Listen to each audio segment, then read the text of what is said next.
On va y aller. On est ensemble aujourd'hui pour parler d'open source et d'Active Directory. Alors ça ne va pas forcément tout à fait ensemble, c'est pour ça qu'on va un peu vous expliquer ce qu'on fait nous autour d'Active Directory et pourquoi en fait on va parler d'open source aujourd'hui.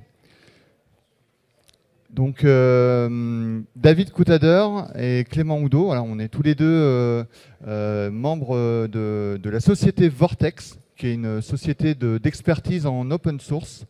Et plus particulièrement, nous, on est dans la filiale de gestion d'identité des accès, ce qui semble assez logique puisqu'on parle ici aujourd'hui. Mais Vortex est une société un peu plus large en termes de périmètre d'intervention. Elle fait de l'infrastructure de manière générale. Donc tout ce qui est virtualisation, c'est-à-dire que si jamais VMware c'est trop cher, on sait faire des solutions alternatives à VMware par exemple. On sait faire du Nextcloud, de la messagerie, enfin bref, tout un tas de solutions d'infrastructures open source. Et parmi toutes ces solutions-là, il y a toute la gestion de l'authentification, les annuaires et le SSO. Aujourd'hui, notre but, c'est de vous expliquer que même si toutes ces années, en fait, on n'a pas arrêté de râler après Active Directory, on sait qu'en fait, il est assez incontournable. Et donc, au lieu de lui jeter des pierres, on a décidé de le prendre dans nos bras et puis de le consoler et de lui dire « Mais ne t'inquiète pas, Active Directory, tu n'es pas tout seul. On peut aussi utiliser de l'open source avec toi et on n'est pas obligé de faire bande à part et on peut être tous copains dans l'univers de la gestion d'identité, à la fois Active Directory, qui est alors quand même pas du tout open source pour le coup, mais qui a quand même un certain nombre de qualités et de vertus, donc qu'on va présenter aujourd'hui, et des logiciels open source sur lesquels on travaille. Donc comme vous voyez là sur cette diapositive, David et moi, on est des contributeurs directs à un certain nombre de produits dont on va parler aujourd'hui. Et alors, pour introduire ce sujet-là, on va faire une petite chanson. Donc je vais avoir besoin de David pour m'aider à... Voilà.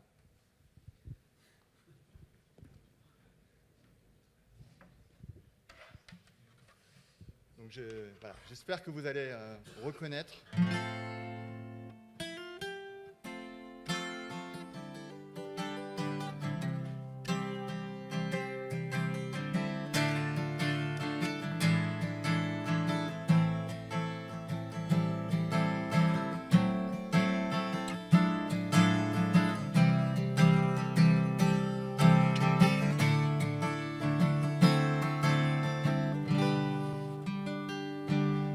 On m'avait dit, te pose pas trop de questions.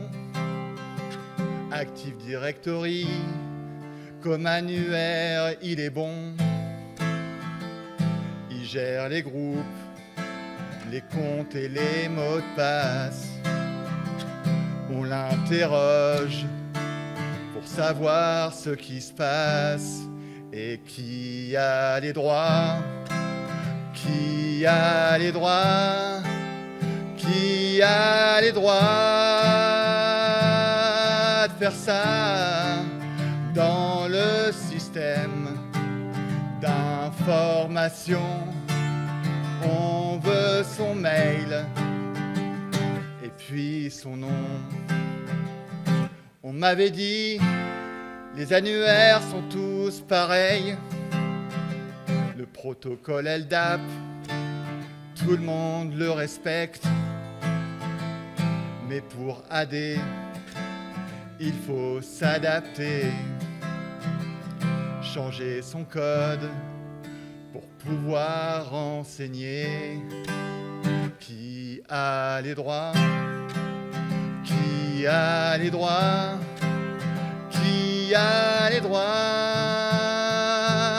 de faire ça dans le système d'information? On veut son mail, on passe sa vie à la merci d'Active Directory, mais avec l'aide des logiciels libres à l'administrer. y arrive. Merci beaucoup.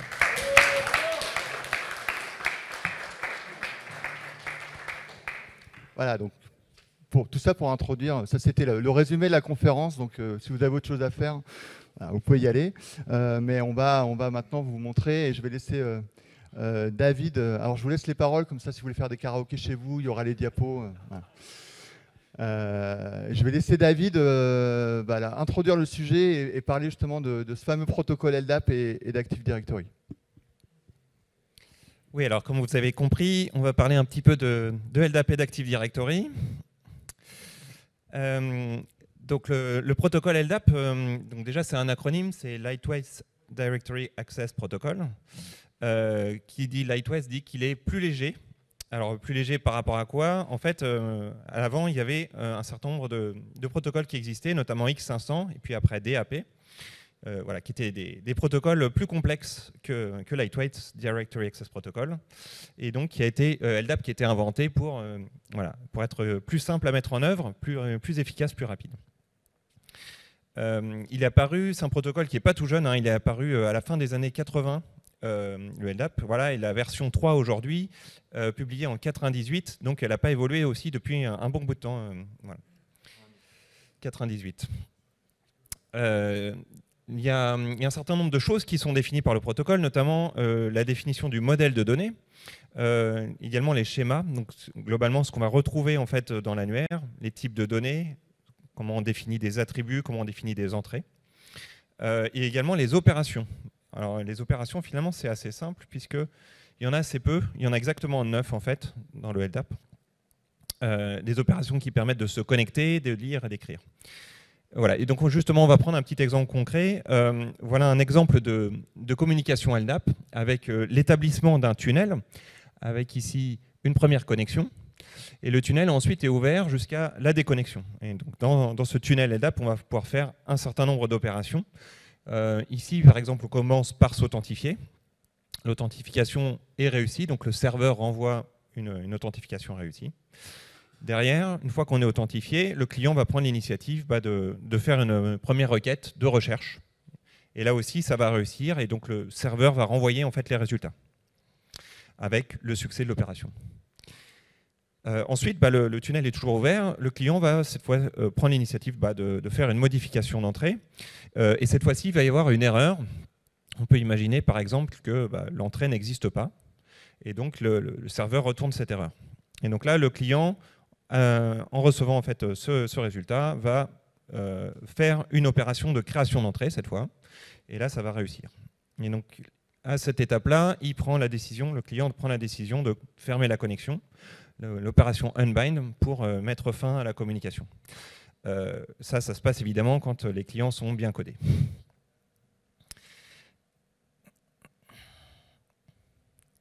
Donc ça, ce protocole LDAP, il permet globalement, vous l'avez compris, à un client, une application, d'interroger un serveur et de récupérer, d'échanger avec lui. Active Directory, c'est aussi un serveur LDAP, il contient des données, on va pouvoir échanger avec ce protocole, mais en fait, il a quelques spécificités. Et donc, il va falloir les gérer. Il prend notamment des libertés avec le standard concernant le mot de passe. Le mot de passe, il va être stocké dans un attribut spécial qui est Unicode Password et qui a un format très particulier, voilà, qui est par exemple encadré avec des doubles guillemets. Il est aussi en écriture seule, on ne peut jamais le sortir de l'annuaire. Et donc voilà, si on veut gérer les mots de passe, il faut utiliser cet attribut.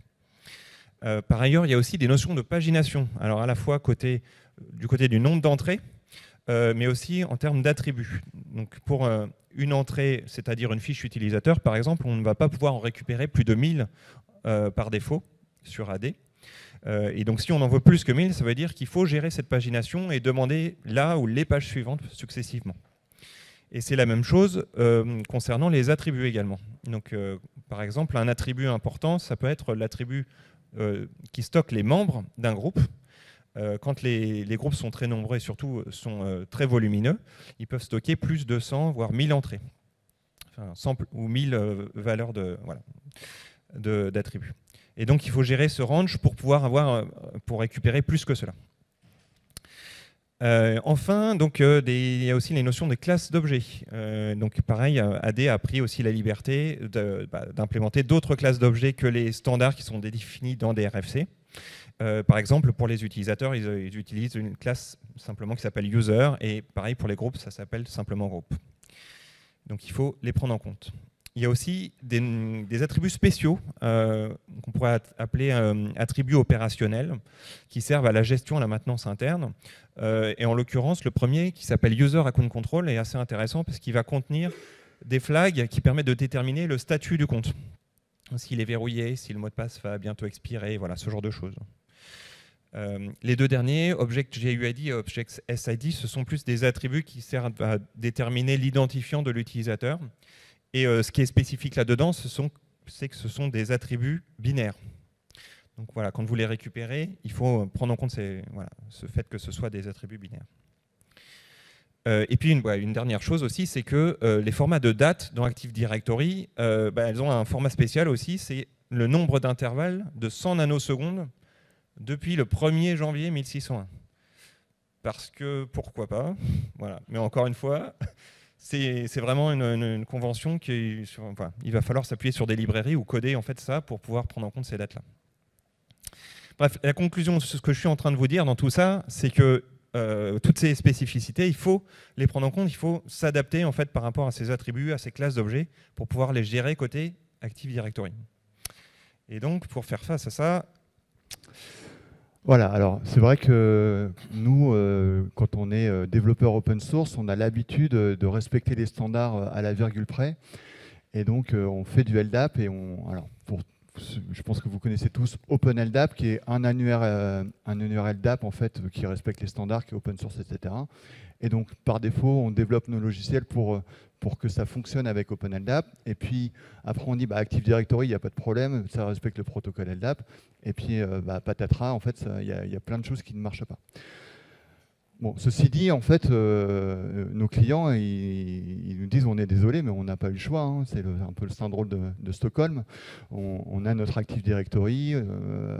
Il remplit en fait tout un tas de choses. Pour prendre la défense d'Active Directory, en fait, Active Directory, c'est pas juste un annuaire LDAP. En fait, c'est un serveur multi-protocole qui fait énormément de choses. Et parmi toutes les choses qu'il fait, il fait du LDAP. Donc, ça tombe vachement bien parce que du coup, on a quand même un référentiel d'identité au sein de notre entreprise. Et nous qui font des outils d'IAM, c'est quand même hyper agréable d'avoir déjà un référentiel d'utilisateur. Donc, notre but, c'est pas de dire arrêtez, changez tout, etc. On fait pas ça. Au contraire, on va dire ok, vous avez un AD. Nous, on fait du LDAP, donc on n'est pas si loin que ça de pouvoir se parler. Et donc, on va adapter nos outils. Alors, on voulait quand même parler d'open source, parce que vous avez peut-être remarqué qu'à Identity Days, en fait, ce n'est pas le mot le plus à la mode, hein, le logiciel libre et l'open source. Mais ça fait depuis le début des Identity Days que Vortex en fait, est invité à venir témoigner, parce que les gens en fait, qui organisent cette conférence sont très ouverts et veulent justement qu'on puisse parler de la gestion d'identité des accès sur un périmètre très large. Donc à la fois toutes les solutions en fait, qui vous sont présentées, à la fois les grands éditeurs américains ou européens, à la fois les intégrateurs, et à la fois ils laissent la parole, et je les remercie, à des gens qui font de l'open source pour montrer aussi qu'il y a des alternatives. Ce qui est sûr, c'est qu'Active Directory, c'est pas open source. Ça, vous pouvez chercher sur GitHub, ou même si GitHub, c'est Microsoft, il n'y a pas le code source d'Active Directory. Ça viendra peut-être parce que vous avez remarqué que Microsoft ouvre de plus en plus en fait, ses codes. Donc peut-être qu'un jour, on aura le code source d'Active Directory, mais je pense que pour l'instant, ils ont honte, donc ils ne le font pas. Le deuxième point, c'est qu'il existe des alternatives open source à Active Directory, mais ce n'est pas le sujet d'aujourd'hui. Voilà. Si ça vous intéresse, on pourra reparler, mais là, aujourd'hui, on considère qu'on a Active Directory. Par contre, autour d'Active Directory, il y a plein de choses. Alors, à la fois des choses fournies par Microsoft, donc je pense que tout le monde connaît ADFS, Entra ID, etc. Ou d'autres choses, des gens qui sont là d'ailleurs, hein, qui ont des solutions en fait, propriétaires, qui s'appuient sur Entra ID ou sur Active Directory. Là, nous, en tant qu'éditeur de solutions open source, on dit, oui, mais là, c'est pas parce que vous avez Active Directory que vous êtes obligé d'avoir que l'écosystème Microsoft en fait, pour gérer votre AD, ou que des logiciels propriétaires, parce que, selon la légende, il n'y aurait que des logiciels propriétaires qui sauraient bien gérer un Active Directory. le but de notre conférence d'aujourd'hui, c'est de vous dire, nous aussi, on a fait ces efforts-là d'interconnexion avec Active Directory, et donc il y a des solutions qui peuvent s'intégrer avec. Et en plus d'être libre, donc la liberté d'usage, etc., souvent, et globalement, ces solutions-là sont gratuites. Donc ça vaut quand même le coup de les regarder, parce que par rapport à des coûts de licence que vous pouvez avoir sur des logiciels propriétaires, il y a quand même certaines briques libres qui peuvent être très intéressantes. Et qui veut dire libre open source ne veut pas dire c'est la jungle et qu'il n'y a pas de support. Les sociétés en fait, qu'on représente, donc Vortex, comme toutes les sociétés qui sont des éditrices de logiciels libres, apportent ce conseil et ce support en fait, aux clients. Et donc vous n'êtes pas tout seul. Alors, vous n'êtes pas tout seul. Si vous voulez être tout seul, vous pouvez être tout seul. C'est-à-dire que l'open source, vous pouvez aller chercher vous-même sur Internet, prendre les docs et tout faire vous-même. C'est tout à fait possible, c'est la liberté de l'open source. Mais si vous avez besoin d'accompagnement, il y a aussi des solutions. Voilà. Donc c'est un peu notre message. On va commencer par présenter... Pardon, excusez-moi. Je suis allergique quand j'ai trop souvent Active Directory, ça me fait éternuer. On va commencer par un outil de SSO. Donc c'est l'équivalent d'ADFS, si vous voulez, l'équivalent dans l'open source aussi de Keycloak, etc. C'est un logiciel qui s'appelle Lemonade AppNG. Bon, je ne sais pas s'il y en a qui ont déjà vu, qui connaît Lemonade AppNG dans l'assistance. Très bien, il y en a quand même quelques-uns. Bravo. Donc c'est un portail d'authentification. Donc là, c'est la vue quand on est authentifié, on a nos applications avec du contrôle d'accès, c'est-à-dire que la personne qui est connectée voit uniquement les tuiles applicatives qui correspondent aux accès en fait, dont il bénéficie. Et ça gère plein de choses, du SAML, de l'OpenID Connect, du CAS, du MFA, etc., comme la plupart des solutions. Bon. Quelle est la particularité de ça aujourd'hui? C'est que ce logiciel, il a été adapté pour parler directement à Active Directory. Donc si vous avez Active Directory comme référentiel d'utilisateur et de groupe, vous pouvez prendre Lemonade AppNG et le brancher nativement dessus, avec un certain nombre de fonctionnalités. Alors déjà, toute la partie authentification. Alors pour le coup, l'authentification, elle est standard, c'est-à-dire qu'un bind LDAP, vous envoyez le DN et le mot de passe. Ça c'est standard, ça va passer de la même façon à OpenLDAP qu'à Active Directory. Mais par contre, les attributs qu'on va récupérer et surtout la façon dont on va changer le mot de passe, là, on a du code qui est adapté pour que quand un utilisateur change son mot de passe à travers le portail, ça aille bien l'écrire de la bonne façon dans Active Directory. On est compatible avec Kerberos, donc c'est toute la partie authentification transparente. Donc ça, c'est pareil, Kerberos, ce n'est pas un protocole spécifique à Microsoft, c'est un protocole standard, mais la plupart des implémentations aujourd'hui, Kerberos, c'est Active Directory qui délivre des tickets quand vous ouvrez votre session sur votre poste de travail vers Active Directory. Donc ça marche. Quelque chose d'hyper important, c'est les groupes récursifs. Ça gère nativement les groupes récursifs, ce qui permet, alors on a parlé, Eric, juste avant, a dit Airback, oui, mais Airback, c'est un peu vieillot et en plus il y a plein de rôles, oui, mais quand même quand on gère des groupes récursifs, c'est quand même une aide assez certaine de pouvoir ranger des groupes dans des groupes et dire à la fin, je donne un droit à un groupe chapeau et après la façon dont je vais gérer l'attribution à ces groupes, ça sera par des strates intermédiaires. Et donc ça, c'est tout à fait toléré dans le logiciel. Et puis après, il y a des choses sur la gestion des mots de passe. Par exemple, pour tous ceux qui font de l'Active Directory, vous savez que vous pouvez dire je change le mot de passe, mais l'utilisateur sera forcé de le changer à la prochaine connexion. Ce qui généralement marche très bien quand vous êtes sur votre poste de travail Windows pour vous connecter à votre domaine AD. Mais là, en fait, vous pouvez le faire aussi via l'intranet ou l'extranet. C'est-à-dire que si ce portail-là vous sert à vous connecter à votre système d'information, vous allez avoir la même fenêtre qui va vous dire votre mot de passe doit être changé. Et donc, ça pourra le gérer pour même les gens qui sont en mobilité et à l'extérieur de chez vous. Donc, première approche, vous avez Active Directory et vous le branchez dessus, ça marche très bien. Deuxième approche, vous êtes dans un monde hétérogène comme la plupart des gens et vous avez à la fois un annuaire de référence open source OpenLDAP et un Active Directory. Donc là, il y a deux façons en fait, de les utiliser. Soit vous avez votre référentiel principal qui est Active Directory et donc on synchronise les comptes et les groupes dans l'OpenLDAP, mais comme l'a dit David, les mots de passe, on ne peut pas les sortir d'Active Directory, donc il y a une délégation d'authentification qui est mise en place. Donc quand je m'authentifie à OpenLDAP, je vais finalement redemander à Active Directory qui valide mon login et mon mot de passe. Ça marche très bien. Et on peut configurer les mots LDAP pour dire, tu t'authentifies sur OpenLDAP, mais tu vas changer le mot de passe dans Active Directory. Donc ça, c'est le mode où l'AD est connecté. Et après, vous pouvez avoir un AD autonome. Ça veut simplement dire que vous avez vos deux référentiels. La partie contrôle d'accès, etc., pour des raisons de sécurité, elle est dans une zone réseau où elle ne parle qu'à OpenLDAP. Mais si vous changez votre mot de passe, on peut aller le changer en fourche à la fois dans votre référentiel LDAP et à la fois dans votre Active Directory pour garder en synchro les mots de passe sur ces deux référentiels. Donc voilà, tout ça pour vous dire, il y a plein d'outils et d'astuces en fait pour pouvoir utiliser Active Directory. Je redonne la parole à David pour le produit suivant. Oui, qui est LSC. C'est un petit outil de synchronisation de bases de données et d'annuaires. Pour le présenter rapidement, le concept est assez simple finalement. Vous avez à gauche une source, à droite une destination. Le but, c'est de synchroniser la source vers la destination. Ce que va faire le produit LSC, c'est qu'il va récupérer tous les identifiants, qu'on appelle pivots, donc dans la source. Pour chacun de ces pivots, il va récupérer tous les attributs. Donc on peut prendre l'exemple, par exemple, de récupérer tous les identifiants des utilisateurs, puis ensuite récupérer tous les attributs pour chaque identifiant utilisateur. Ensuite, il va aller faire la même chose dans la destination. Pour chaque objet source, en fait, il va récupérer les attributs dans la destination. Et alors là, c'est là que c'est intéressant, c'est qu'en interne, il va faire le calcul différentiel entre les attributs source et de destination et n'appliquer que les modifications intéressantes. Donc, comme ça, il va créer les nouvelles entrées qui doivent l'être, modifier les entrées lorsqu'elles sont déjà créées.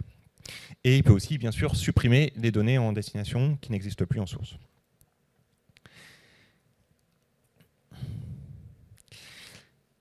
Les fonctionnalités du coup, qui sont adaptées par rapport à LSC, c'est que déjà donc, ce que j'évoquais tout à l'heure, la notion de pagination. Donc on peut configurer dans LSC la pagination et donc prendre en compte la limite qui est fixée par défaut dans Active Directory. On peut aussi déclarer, on peut déclarer des listes d'attributs binaires, donc les attributs object GUID et object SID que j'évoquais tout à l'heure. Comme ça, ils seront pris en charge nativement et on pourra en faire quelque chose. On verra, j'ai un exemple concret par la suite. Voilà, tout ce qui est gestion du range aussi, c'est-à-dire la limitation sur le nombre de valeurs d'un même attribut, par exemple les membres d'un groupe, il peut être aussi géré, mais cette fois-ci par du code JavaScript. En tout cas, voilà, c'est gérable dans l'outil.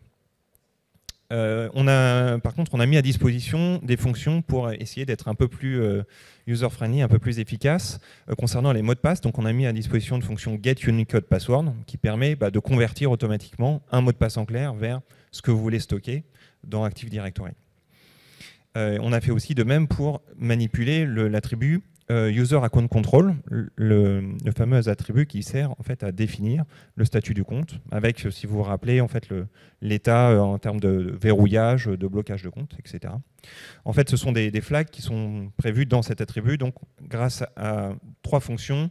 User Account Control Set qui permet de fixer, justement de configurer des flags. User Account Control Check qui permet de vérifier si un flag est seté, par exemple, savoir si le compte est activé ou désactivé. Et User Account Control Toggle qui permet d'inverser le flag. Voilà, s'il est activé, le passer à désactiver.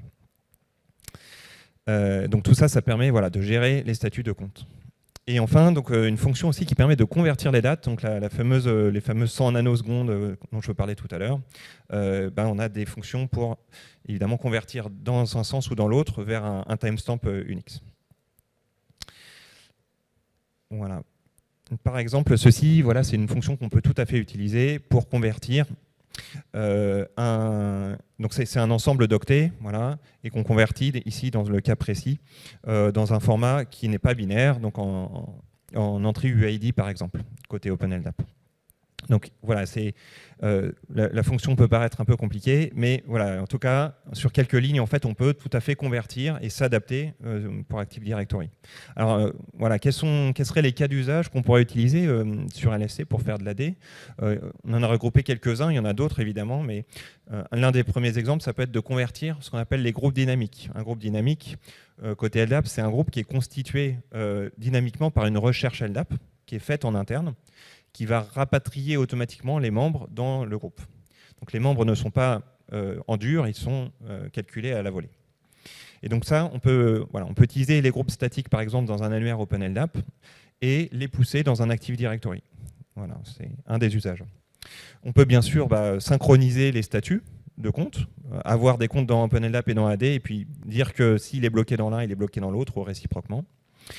Et puis on peut bien sûr provisionner des comptes avec, par exemple, une cinématique où on provisionne des comptes dans AD avec un changement de mot de passe obligatoire à la prochaine connexion. Donc mettre le bon flag qui va bien pour demander à l'utilisateur de changer le mot de passe. Voilà pour LSC.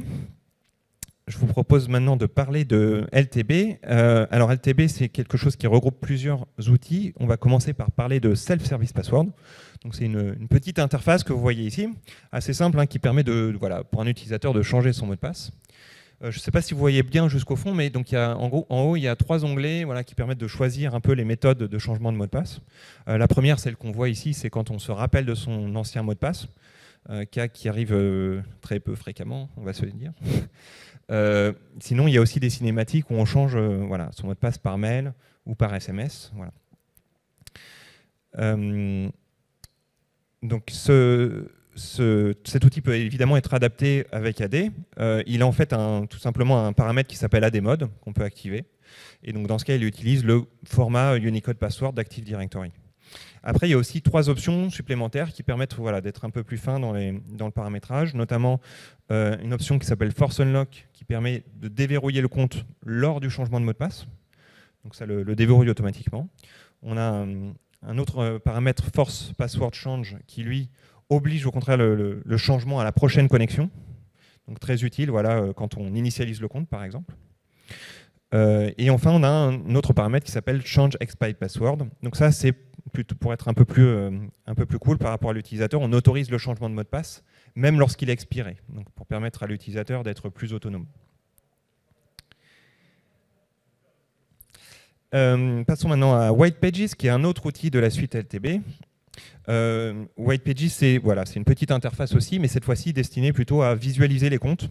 Donc on a une interface qui permet de voir son propre compte, mais aussi un trombinoscope, une interface aussi de recherche en haut. Je ne sais pas si vous voyez, mais une petite barre en haut à droite qui permet de rechercher les comptes, d'aller dessus et de voir les informations que vous avez configurées.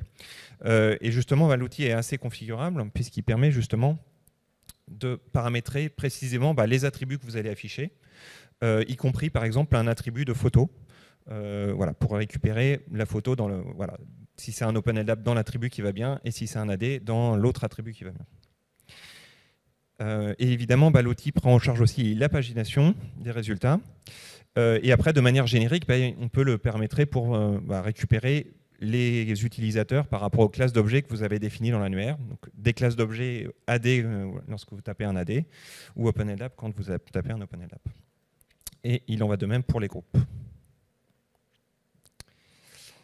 Voilà, je repasse la parole à Clément. Oui, et donc cet outil page blanche, vous l'avez vu, c'est plutôt un mode lecture seul. Pour information, on est en train d'ajouter dans cet outil de page blanche la possibilité pour un utilisateur de changer ses propres informations. Donc si vous avez des besoins de dire j'ai plein d'utilisateurs dans mon Active Directory, mais je voudrais qu'ils puissent juste aller changer leur numéro de téléphone ou quelques infos dedans, et cet outil-là de page blanche va permettre de le faire d'ici quelques semaines. C'est déjà codé, mais ce n'est pas encore sorti dans la release. Donc voilà, ça sera un bon outil plutôt destiné aux utilisateurs finaux, un peu comme le Self-Service Password qui permet qu'on a beaucoup de clients qui l'utilisent sur un Active Directory pour permettre aux gens d'aller réinitialiser leur mot de passe dans Active Directory. Le dernier outil, qui s'appelle Service Desk, lui, il est plutôt destiné au support au support niveau 1 ou au helpdesk et aux administrateurs de l'Active Directory. Aujourd'hui, je pense que si vous avez un AD, alors je ne fais pas de généralité, mais souvent en fait on est obligé de se connecter au Windows Server pour aller dans l'IHM d'Active Directory pour aller bloquer ou débloquer un compte ou faire des opérations dessus. Ce qui n'est pas génial déjà en termes d'usage parce que ça reste du client lourd, etc. Et puis en termes de sécurité parce qu'on est obligé de donner un accès en fait au Windows Server. Nous, on a créé depuis quelques années déjà un outil qui s'appelle Service Desk, donc, qui est vraiment à la base uniquement pour du helpdesk, c'est-à-dire que mon utilisateur s'est bloqué, il a oublié son mot de passe, etc. Donc nous, on avait créé cet outil-là sur OpenLDAP à la base pour pouvoir déverrouiller un compte, pour pouvoir réinitialiser son mot de passe, pour pouvoir tester le mot de passe, pour voir si c'était le bon mot de passe ou pas, avoir la liste des authentifications ratées. Ça marchait en dur avec les attributs de la politique des mots de passe OpenLDAP. Évidemment, quand vous le branchez sur un AD, ça ne marchait pas du tout. On a fait tout le travail l'année dernière de sortir complètement le code qui était spécifique à OpenLDAP et de tout mettre dans une bibliothèque intermédiaire. Et on a rendu compatible l'outil avec Active Directory. Donc tout ce qui est, en fait, j'ai besoin de débloquer un compte, au lieu de dire, on va utiliser tel attribut, on a dit, on va créer en fait une fonction qui est débloquer le compte, et en fonction de est-ce que c'est un OpenLDAP ou un Active Directory, là on va appeler les méthodes adéquates. Donc cet outil-là de helpdesk, il est déjà en fait tout à fait utilisable aujourd'hui pour aller vous le brancher sur votre Active Directory, et ça permet d'aller, alors vous pouvez configurer évidemment chaque fonctionnalité, mais ça permet de donner un accès facile au blocage, déblocage d'un compte, ou même de voir quels sont les comptes actifs. On a la gestion de la date, je ne sais pas si vous voyez dans Active Directory, vous pouvez dire mon compte est valide jusqu'à telle date, et donc on peut le voir directement. Et on a même des tableaux de bord, c'est-à-dire que vous pouvez avoir la liste complète de tous les comptes qui sont expirés, de tous les comptes qui sont bloqués, ou de tous les comptes qui vont être invalides dans 15 jours, par exemple. Et alors là, en fait, ça c'est un peu la magie, c'est-à-dire que quand on branche cette appli-là sur l'Active Directory d'un de nos clients, en fait, il découvre que la moitié de ses comptes en fait, ne se sont pas connectés depuis un an, que les 3/4 de ces comptes, enfin bref, qu'il y a plein de comptes qui sont bloqués et en fait, personne ne s'en rend compte. Et donc il dit, oui, mais c'est parce que c'est des comptes dont on ne se sert plus. Oui, mais en fait, là maintenant, on a un listing direct, on a un tableau de bord qui permet de remonter en fait toutes ces informations-là. Évidemment, on va gérer les dates, c'est-à-dire qu'on va pouvoir afficher de manière complètement transparente les dates de dernière authentification, les dates, quand est-ce qu'il y a eu des erreurs d'authentification, donc on a toute cette vue-là. Et puis, donc voilà, en gros, avant, alors je sais qu'il y a d'autres outils qui permettent de faire de l'administration d'Active Directory, mais quand même, cet écran-là, ça reste un écran qu'on voit encore beaucoup en fait, dans les entreprises pour aller gérer ses comptes, pour créer un nouveau compte Active Directory ou pour aller déloquer, etc. Ça, c'est la vue en fait avant. Et donc après, nous, l'objectif, c'est qu'on ait cette vue-là, c'est-à-dire qu'on ait un tableau de bord, qu'on présente à peu près les mêmes informations, mais avec déjà du contrôle, c'est-à-dire que contrôle d'accès, on va pouvoir dire qui a le droit d'accéder à cette application-là, mais en plus, en fonction de votre profil, on va pouvoir dire eux, ils peuvent réinitialiser le mot de passe, il y en a d'autres qui vont avoir le droit d'afficher les tableaux de bord, etc., etc. Et donc, ça fait un outil de gestion qui était à la base uniquement destiné à OpenLDAP, qui aujourd'hui est complètement compatible avec Active Directory. Et donc, on continue à maintenir, dès qu'on va faire une nouvelle fonctionnalité dans l'outil, elle sera compatible avec Active Directory. Ce qui tombe bien parce qu'on vient de rajouter dans la version 0.7 qui est sortie au mois de septembre, la possibilité de créer des comptes, modifier, etc., de gérer les comptes. C'est-à-dire qu'aujourd'hui, cet outil-là, que je rappelle est libre et donc gratuit, vous permet d'aller créer, modifier, supprimer les comptes de l'Active Directory depuis une interface web. Et ça, alors à ma connaissance, mais je suis au bon endroit pour qu'on me dise que c'est pas vrai, mais à ma connaissance, c'est le seul outil open source qui est capable d'administrer en fait le contenu d'un Active Directory. Alors si j'ai tort, ça m'intéresse en fait qu'on me montre d'autres outils open source qui savent le faire. La plupart des outils open source de gestion d'annuaires savent gérer des annuaires LDAP standards, mais ne savent pas gérer en fait des classes d'objets, des attributs un peu complexes dont on a parlé aujourd'hui, comme ceux d'Active Directory. Donc pour nous, on pense que c'est vraiment une opportunité de dire que voilà, en fait, on a Active Directory, on connaît nous maintenant, parce que ça fait quand même 20 ans en fait, qu'on fait de la gestion d'identité. Ça se voit un peu avec les poils blancs sur ma barbe là. On sait en fait Active Directory, c'est là depuis encore plus longtemps que ça. Donc on connaît très bien Active Directory, mais aujourd'hui on n'avait encore pas beaucoup d'outils open source qui nous permettaient d'interagir avec. Voilà, le but d'aujourd'hui, c'est de vous dire que ça existe et de ne pas hésiter en fait à les tester, parce que de toute façon, vous pouvez les télécharger, les tester. C'est vraiment très simple. pour ceux qui font du Linux, il y a des paquets Debian et RPM. Donc vous pouvez déployer le paquet et juste mettre les 3-4 paramètres de conf pour connecter à AD. Et c'est parti. Voilà ce qu'on voulait dire avec David aujourd'hui. Merci déjà pour votre attention. Je ne sais pas s'il y a des questions. Non ?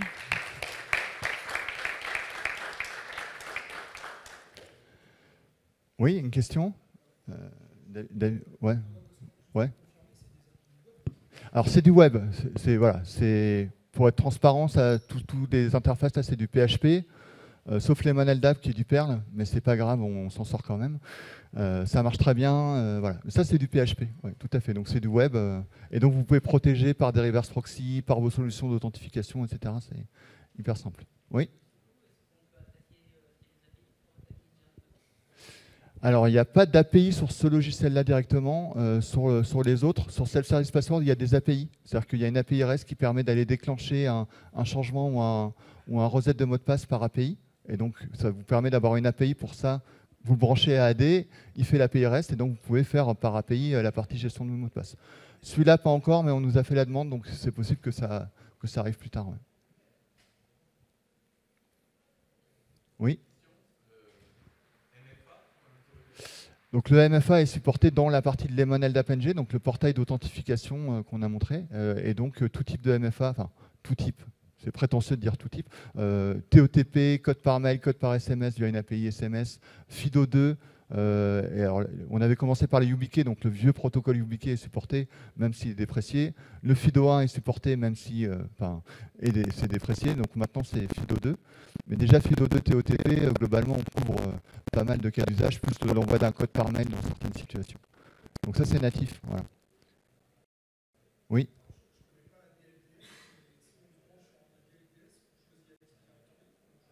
Ouais, AD-LDS, c'est les mêmes attributs et façons de répondre qu'un AD. Donc AD-LDS, c'est égal à AD. Ouais, tout à fait.